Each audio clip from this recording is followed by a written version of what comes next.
అయిపోతే తనకు వాయిస్ ఇస్తే బయట సార్ బయటకు వెళ్తే నేను ఏసీబీ డిఎస్పీ కర్నూలు.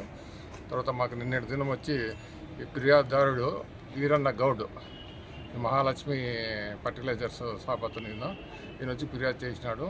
ఇక్కడ నరసింహులు అని చెప్పి extension officer, agriculture extension officer ఇతను 35,000 రూపాయలు లంచం అడిగినాడు. దేనికోసమంటే సీడ్ లైసెన్స్ ఇవ్వడానికి కోసము 35,000 రూపాయలు లంచం అడిగినాడు.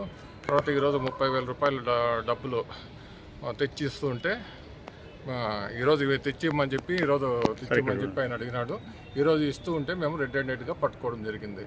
దీంతో పాటు మోహన్ కూడా అరెస్ట్ చేయడం జరిగింది. మోహన్ వచ్చి తనకి హెల్ప్ చేయడం జరిగింది, అగ్రికల్చర్ ఆఫీసర్కి హెల్ప్ చేయడం జరిగింది. ఈ 30,000ని మేము సీజ్ చేసుకొని తర్వాత ఇద్దరిని అరెస్ట్ చేసి రేపు రిమాండ్ పంపిస్తాం. సరే, ఎంత డిమాండ్? 35,000 డిమాండ్ చేసినాడు.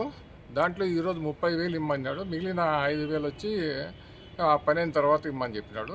ఈరోజు 30,000 ఇస్తూ ఉంటే మేము పట్టుకున్నాం.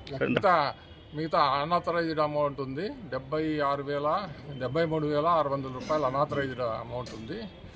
దాన్ని కూడా సీజ్ చేయడం జరిగింది. సార్ బాగా చెప్పండి. బాధితుడు ఫిర్యాదు చేయాలంటే 1064 టోల్ ఫ్రీ నంబరు, దీనికి ఫిర్యాదు చేయొచ్చు. Right sir.